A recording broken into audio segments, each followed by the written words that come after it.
Hi guys! So, wala tayo sa school. Umuulan na.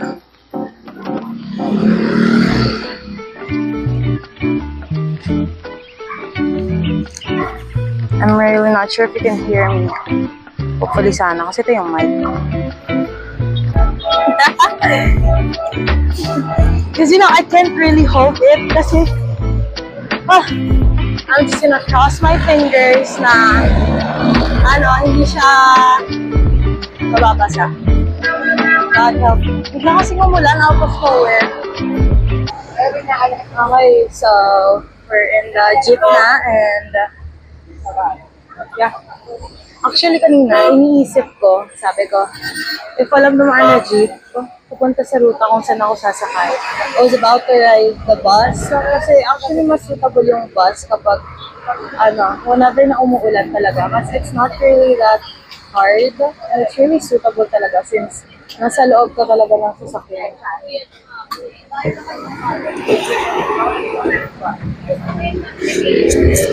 Nasa loob ka talaga lang. Anyways, nasa loob ka talaga lang sasakyan. Tapos lalabas ka lang kapag bababa na. And bayan na po.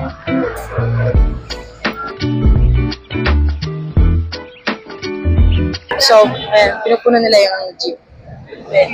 More on mga loob yung mga sumasakay din. We have Lagro High School students.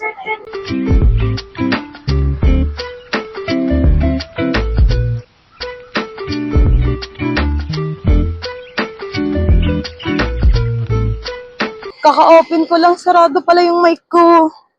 Pero yan, you can hear me now. Okay. As I was saying, I just got off the jeep and now we're walking towards my building. We're inside the campus na actually. You can see here may mga food stands and a lot of different supplies that you can buy. So yeah, the fun fact about my university/school is actually nasa taas talaga siya ng bundok, guys. That's why it's called hilltop. Hindi siya technically bundok talaga na. Yung parang lang, na parang walang civilization sa baba. No, I mean, syempre sa pag-commute, you can really notice that the vehicles that you're riding is going upwards. I mean, yung daanan pataas. So it's called hilltop kasi nasa taas kami. Hold on. Nah.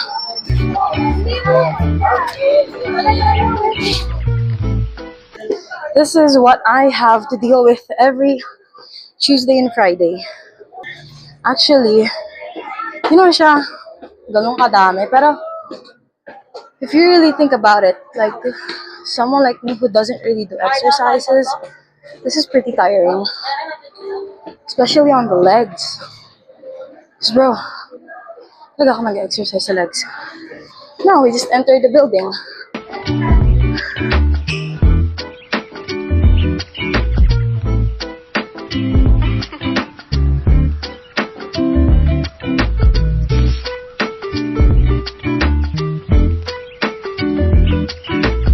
So we're now going to the room. Thank you, sir. Okay, now. I just arrived on the 7th floor. The CAS building. Actually, konti pa lang kami sa lab.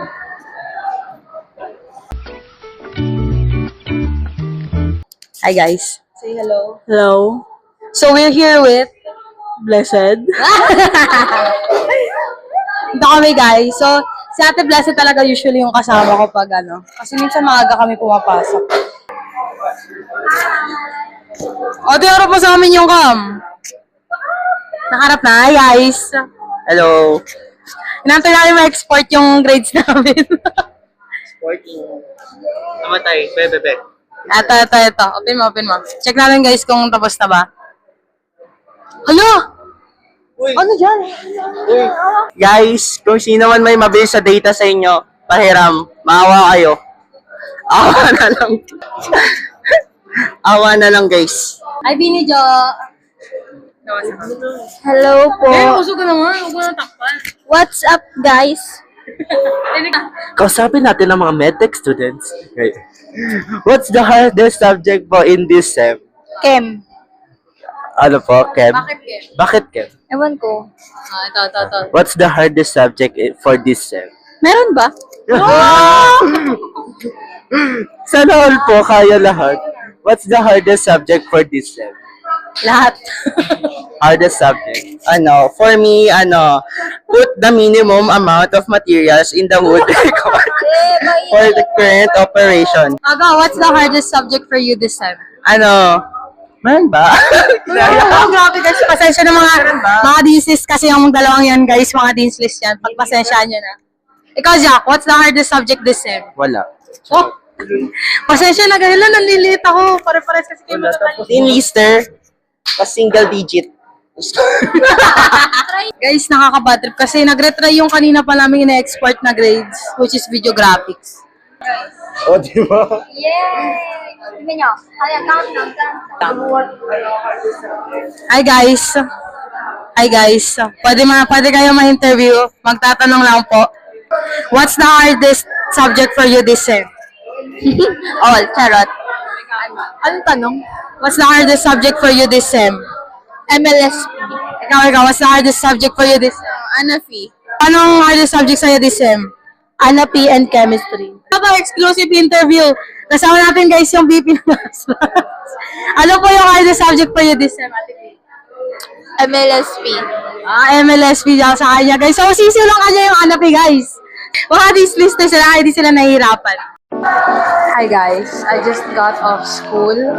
Actually, we didn't really do anything much kasi like what I've said earlier, it's already the last day of our laboratory. So, just went and head inside and our professor just checked the video graphics that we made as part of our project. And if you're wondering where I'm going, I'm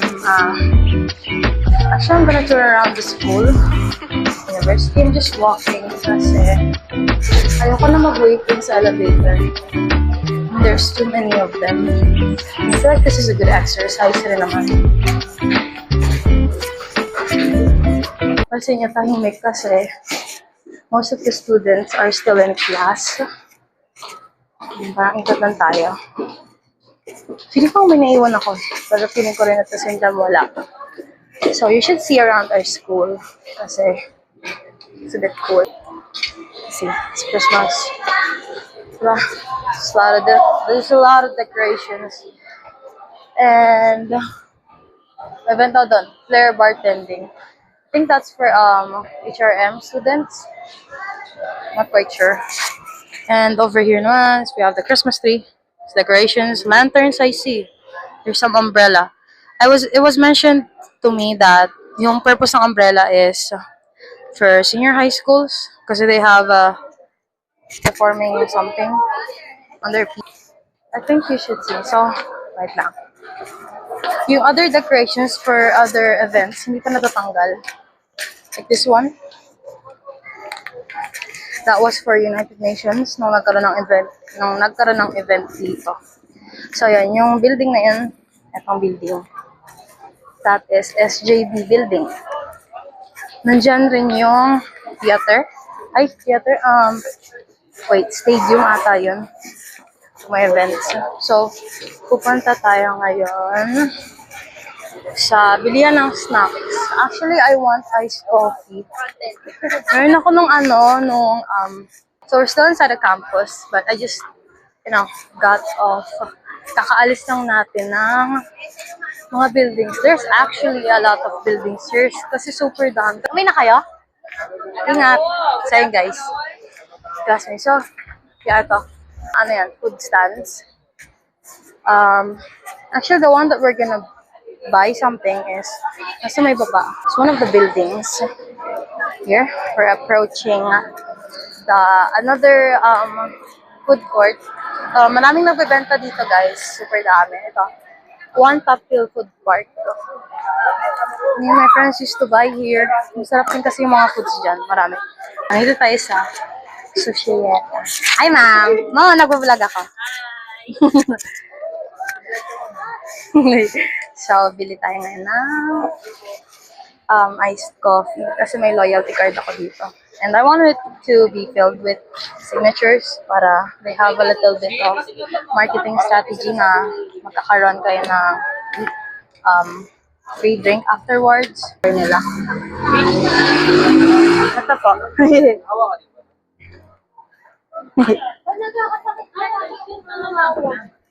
Thank you, ma'am. Guys, so ito, meron akong, as you can see, only 3 left. After buying a drink dito sa pangatlo, they're gonna put a signature and you'll have your free drink. That's how it is. So yan, I keep on ordering this caramel macchiato kasi masarap siya. Actually guys, masarap to dito sa kanila. I would say I prefer this. There are actually a lot of buildings here, lalo na doon may pababa pa doon banda, which is pupunta na sa building ng mga nurses, ng mga BSN. Dito naman sa pataas. Yes, yan. Kung saan tayo galing kanina. Thank you, ma'am. Bye, ma'am. Okay, let's go. Guys! So, I've always liked this caramel mac. Masarap talaga siya, actually. I'm not kidding though. Masarap talaga kasi you can really taste the macchiato, which is the coffee. You can literally taste it. And it just fits right sa tang. Kasi like for me, sa panlasa ko, I do love coffee. Alam niyo ba, growing up, I don't really like it kasi I was told na coffees are for old people and if you drink a lot of coffee, you would never grow. You're just gonna vlog around. I'm actually thinking about buying a snack actually. I'm thinking about fries, pero kasi I'm worried I'm not gonna carry. I won't be able to carry it. Pero ayun.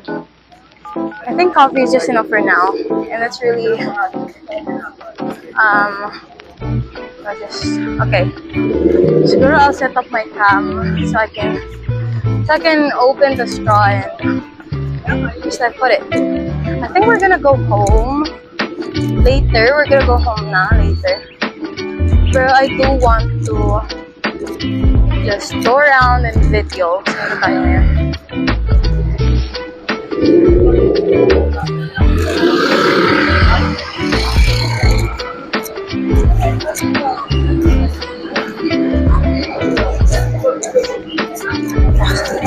Guys, so the mic is working na.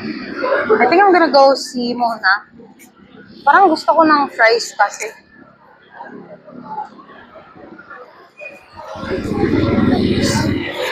Tawid ulit tayo. Kasi bibili tayo dun sa fries.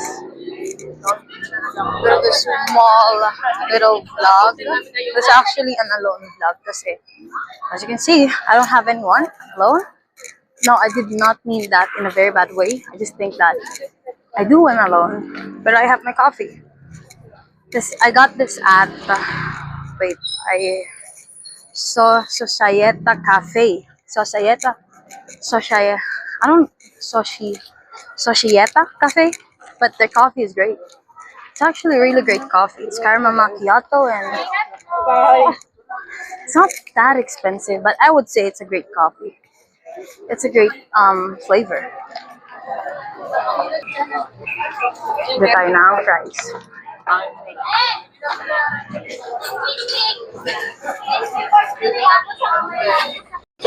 Guys, so they're offering a lot of different snacks. Actually, just street food. Meron silang cheese sticks and they have fries. And this is pancit canton. I do believe that you're gonna let them cook that and you're gonna eat it. Yan, meron silang kikiam, different sauces, which is great. Init talaga actually. It's really great I bought this drink.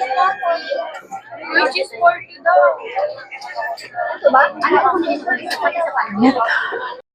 Guys, that is the SJB building. pretty big, and this one is CAS. So CAS is pretty popular kasi maraming laboratories. Nasa 7th floor ng CAS yung laboratories. Maybe over there, streets. Ayan, the streets of our university. Guys, so they have my favorite flavor. Chili barbecue. Ano pa lang na ano? Guys, kakatapos na natin mag-eat. Store nila yan. Hello, ingat kayo. So, ayun. I think wala naman ako maiwan. Yeah, pretty certain about that. Nanata akong barya. Barya pa ba ako? Wait na. Ate, meron po kayo yung ano po, yung tali sa buhok na may mga parang beads po. Ay, may mga pearls po. Ganun. Magkano po? Isa lang po. Yan. Apo, yan po. That's yung store nila. Ako may madalas bumili. Ito po. Thank you po. So, lagyan muna natin sa bag para wala tayong hassle, dala-dala. There guys, nakasakay na tayo ng jeep. We're gonna go home.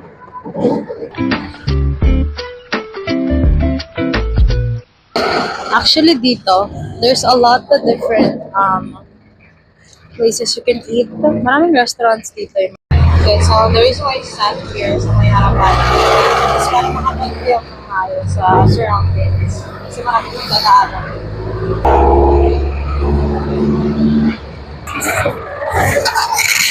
Yeah. Thank you. Hi guys. We just got off. Saglit lang. Gotta carry my drink. Holy crap. Yan. Nakababa ko lang. Yun talaga yung a bit of a struggle every time na pababa ako galing sa pagsakay dun sa may harapan. So, yun lang naman yung mahirap. Buti lang na-on ko yung mic ko. And I'm thinking about, siguro lalakad na lang ako. Bawi.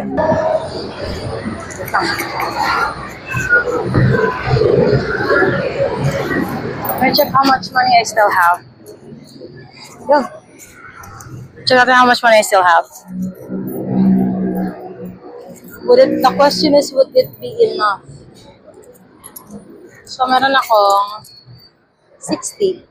We're gonna see what we can buy with 60 pesos. Pero feeling ko, I'm just gonna walk. Walk na lang siguro tayo, no? So we can vlog. Hindi na natin nila pa ganito. Yeah. Bye. Guys, we're approaching Plaza. Pretty sure Plaza to dito, pero that's what people call it. Na may big bro sila. Oh, I know what we're gonna buy. Wait lang. Kuya, pabili po. 20 pesos po. Pwede po sa baso. Nice things. Siomai.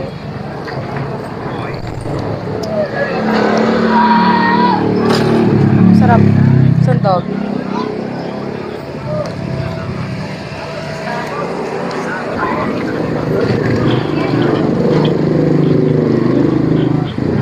May kalamansi na to, kuya?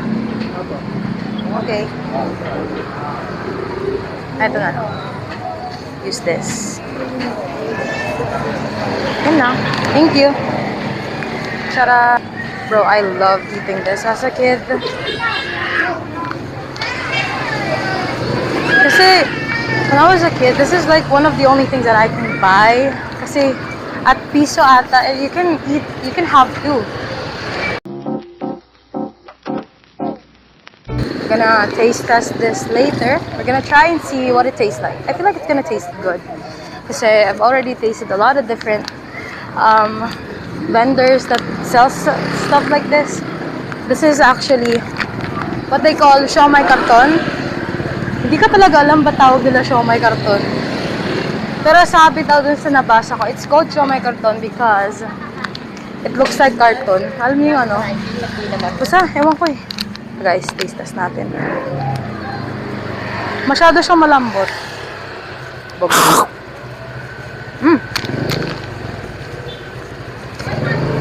Life-changing. Char! I'm gonna buy here. But I guess isang chicken sa Jalas.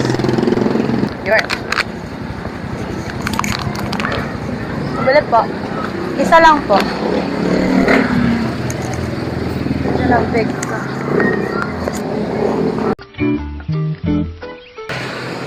Gonna take a thigh part. No, okay na. Hindi, okay na po yan. Huwag niyo nalagyan ng suka. Thank you! Guys! Janice! So, ito sa mga favorite namin of the family. Hindi ko na pinalagyan ng suka kasi I cannot carry it. So, we're just walking. So, guys, another bite of that from my karton.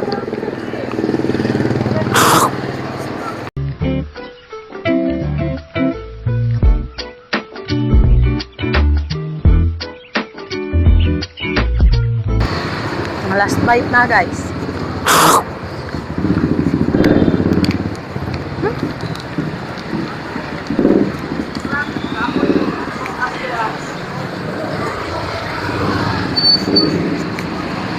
It's great. I would not change my votings. 8 out of 10. This is the chicken. And guys, chicken.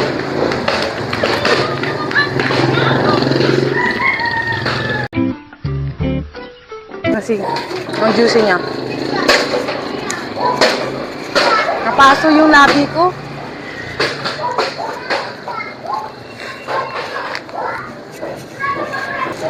Jana's my favorite. 10 out of 10. Solid 10 siya, guys. Kasi I love this. And, malaki kasi yung part na nakuha ko. Kaya, it's a 10. Guys, So guys, we're here at home na. And, huwag muna ako sa kwarto. Bye-bye!